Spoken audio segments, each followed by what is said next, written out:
हम मीनू झा उपस्थित छी एकटा पावनिक फूल छीटैके गीत लऽ के संगमे श्रीमती माला झा सेहो छथि।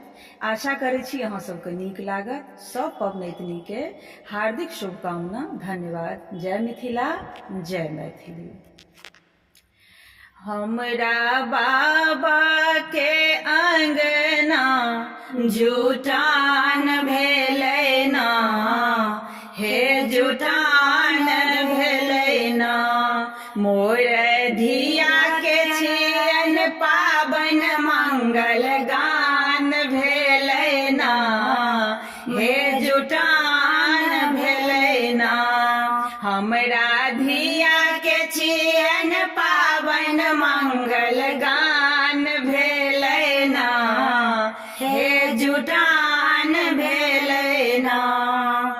कथीमे लोढ़लहुँ बेली चमेली, कथीमे लोढ़लहुँ बेली चमेली, हे बेली चमेली।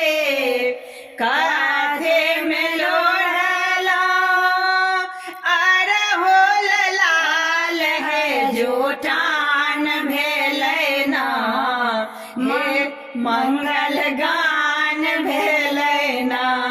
हमरा धिया के छियन पाबन मंगल गान भेलै ना, हे जुटान भेलै ना। डालीमे लोढ़लहुँ बेली चमेली, डालीमे लोढ़लहुँ बेली चमेली, हे बेली चमेली। खोइछामे लोढ़लहुँ अरहुल लाल, हे जुटान भेलै ना, हे जुटान भेलै ना। हमरा धिया के छियै पाबन मंगल गान भेलै ना, हे जुटान भेलै ना।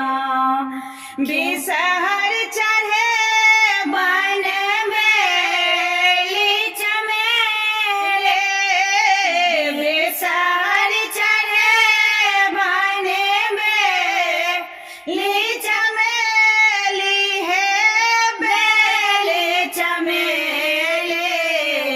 गौरे चढ़े बन अरहुल लाल, हे जुटान भेलै ना, मंगल गान भेलै ना। हमरा धिया के छियन पाबन मंगल गान भेलै ना, हे जुटान भेलै ना। बिषहरि देथिन अन्न धन लक्ष्मी, बिषहरि देथिन अन्न धन लक्ष्मी, अन्न धन लक्ष्मी। गौरी मैया अचल सोहाग मोर करथिन,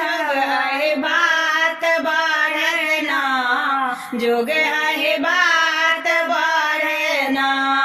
हमरा धिया के छियन पाबन मंगल गान भेलै ना, हे जुटान